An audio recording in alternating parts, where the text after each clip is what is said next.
दोस्तों, आप देख रहे हैं ए टू जेड चैनल और आज हम सुनेंगे श्रावण मास का दूसरा अध्याय। श्रावण मास में विहित कार्य। भगवान शंकर बोले, हे महाभाग, आपने उचित बात कही है। हे ब्रह्मपुत्र, आपकी विनम्र, गुणी, श्रद्धालु तथा भक्ति संपन्न श्रोता है। हे अनग, आपने श्रावण मास के विषय में विनम्रतापूर्वक जो पूछा है उसे तथा जो नहीं भी पूछा है वह सब अत्यंत हर्ष तथा प्रेम के साथ मैं आपको बताऊंगा। द्वेष ना करने वाला सबका प्रिय होता है और आप उसी प्रकार विनम्र हैं, क्योंकि मैंने आपके अभिमानी पिता ब्रह्मा का 5वां मस्तक काट दिया था, तो भी आप उस द्वेष भाव का त्याग कर मेरी शरण को प्राप्त हुए हैं। अतः हे तात, मैं आपको सब कुछ बताऊंगा, आप एकाग्रचित होकर सुनिए। हे योगिन, मनुष्य को चाहिए कि श्रावण मास में विनम्रतापूर्वक नक्त व्रत करे।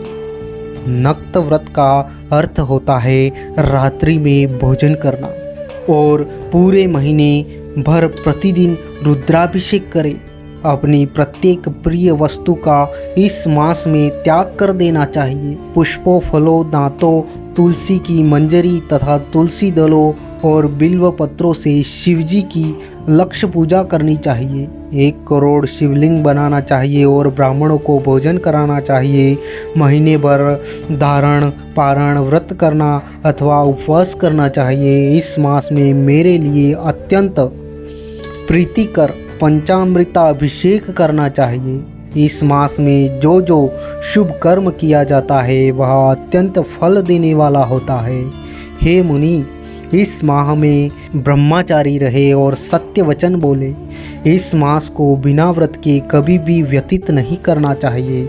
फल आहार अथवा हविष्यान्न ग्रहण करना चाहिए। पत्ते पर भोजन करना चाहिए। व्रत करने वाले को चाहिए कि इस मास में शाक का पूर्ण रूप से परित्याग कर दे। हे मुनि श्रेष्ठ, इस मास में भक्ति युक्त होकर मनुष्य को किसी न किसी व्रत को अवश्य करना चाहिए।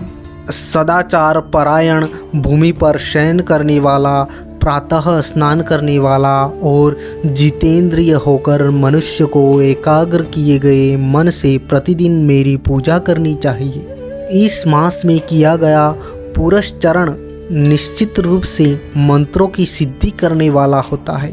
इस मास में शिव के षडाक्षर मंत्र का जप अथवा गायत्री मंत्र का जप करना चाहिए और शिवजी की प्रदक्षिणा, नमस्कार तथा देव पारायण करना चाहिए। पुरुष सूक्त का पाठ अधिक फल देने वाला होता है।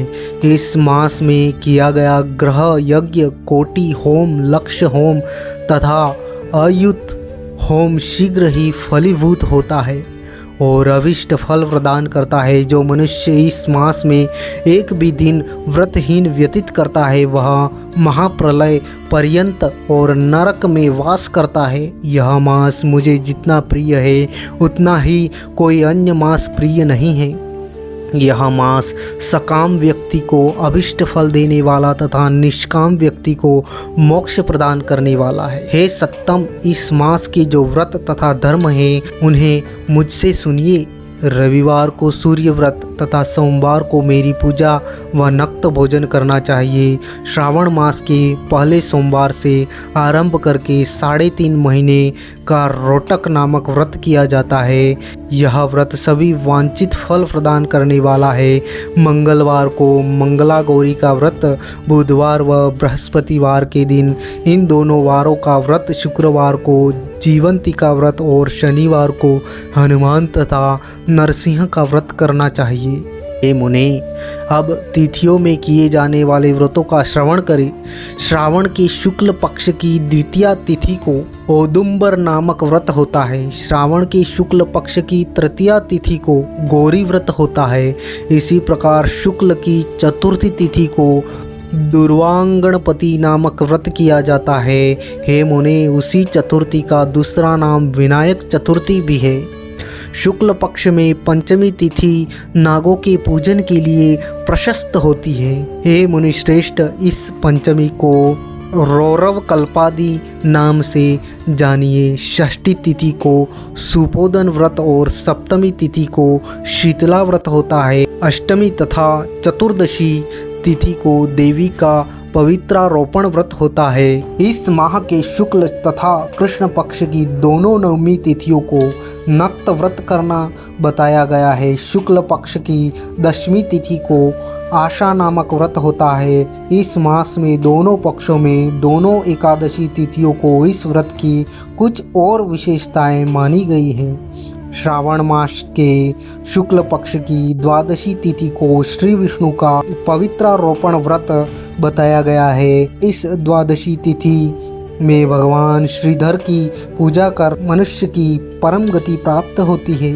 उत्सर्जन, उपाकर्म, सभादीप, सभा में उपाकर्म, इसके बाद रक्षाबंधन, पुनः श्रवणाकर्म, सर्पबलि और हयग्रीव का अवतार, ये 7 कर्म पूर्णमासी तिथि को करने हेतु बताए गए हैं। श्रावण मास के कृष्ण पक्ष में चतुर्थी तिथि को संकट चतुर्थी व्रत कहा गया है और श्रावण मास के कृष्ण पक्ष की पंचमी तिथि के दिन मानव कल्पादि नामक एक व्रत को जानना चाहिए।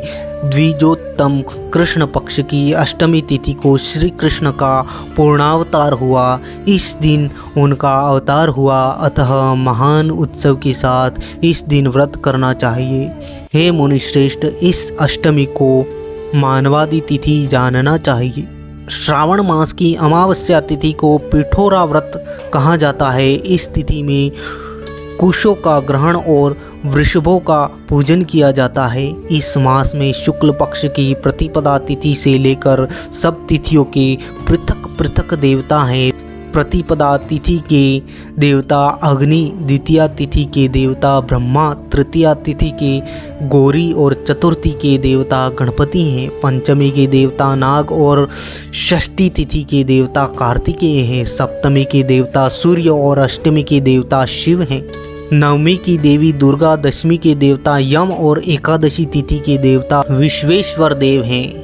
द्वादशी के विष्णु तथा त्रयोदशी के देवता कामदेव हैं। चतुर्दशी के देवता शिव, पूर्णिमा के देवता चंद्रमा और अमावस्या के देवता पीतर हैं। ये सब तिथियों के देवता कहे गए हैं। जिस देवता की जो तिथि हो उस देवता की उसी तिथि में पूजा करनी चाहिए। प्रायः इसी मास में अगस्त्य का उदय होता है। हे मुनि, मैं उस काल को बता रहा हूँ, आप एकाग्रचित होकर सुनिए। सूर्य के सिंह राशि में प्रवेश करने के दिन से जब 12:40 घड़ी व्यतीत हो जाती है तब अगस्त्य का उदय होता है। उसके 7 दिन पूर्व से अगस्त्य को अर्घ्य प्रदान करना चाहिए। 12 मासों में सूर्य पृथक पृथक नामों से जाने जाते हैं। उनमें से श्रावण मास में सूर्य गभस्ती नाम वाला होकर तपता है। इस मास में मनुष्य को भक्ति संपन्न होकर सूर्य की पूजा करनी चाहिए।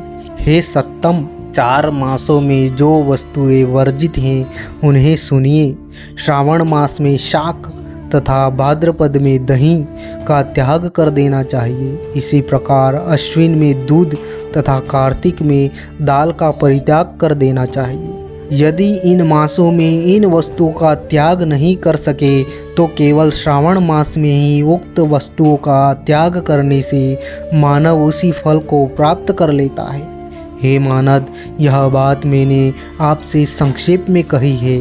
हे मुनिश्रेष्ठ, इस मास के व्रतों और धर्मों के विस्तार को सैकड़ों वर्षों में भी कोई नहीं कह सकता। मेरी अथवा विष्णु की प्रसन्नता के लिए संपूर्ण रूप से व्रत करना चाहिए। परमार्थ की दृष्टि से हम दोनों में भेद नहीं है। जो लोग भेद करते हैं वे नरकगामी होते हैं। अतः हे सनत कुमार, आप श्रावण मास में धर्म का आचरण कीजिए। इस प्रकार ईश्वर सनत कुमार संवाद के अंतर्गत श्रावण व्रत उद्देश्य कथन नामक दूसरा अध्याय पूर्ण हुआ। थैंक यू सो मच दोस्तों, वीडियो देखने के लिए चैनल को सब्सक्राइब कर लीजिए ताकि आगे आने वाले ऐसे ही वीडियो आप तक सबसे पहले पहुंच जाए। थैंक यू, धन्यवाद।